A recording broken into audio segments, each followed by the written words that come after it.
All right, guys, we're going to start with number 2. Number 2 is asking you to find the value of x in the triangle. And if you look at the triangle, the fact that these two sides are both x, it means the sides are congruent, which means you have a special right triangle, a 45, 45, 90. So in a 45, 45, 90, remember the two sides are the same, and the hypotenuse is whatever a leg is times radical 2.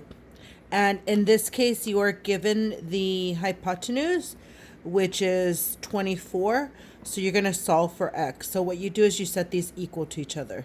So you're going to write x radical 2 equals 24 and solve for x. So I'm going to isolate x by dividing by radical 2 to both sides.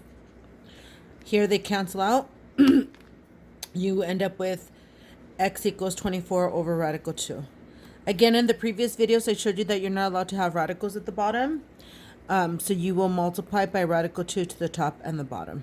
Okay?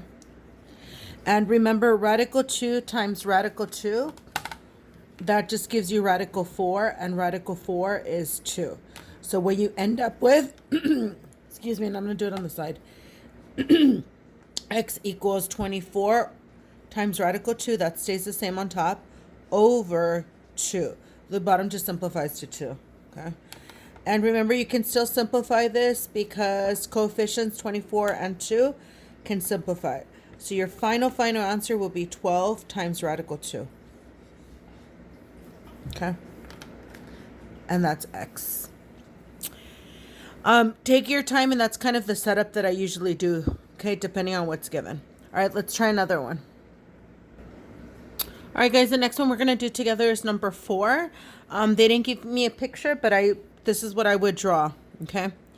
Again, this is a square with a sine length of 13 radical 2, and we're trying to figure out the length of the diagonal. So we're trying to figure this out.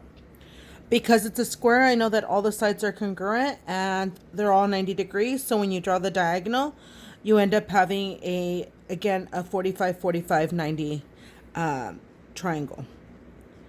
So this time what was given was actually the legs. So remember, the legs are the same.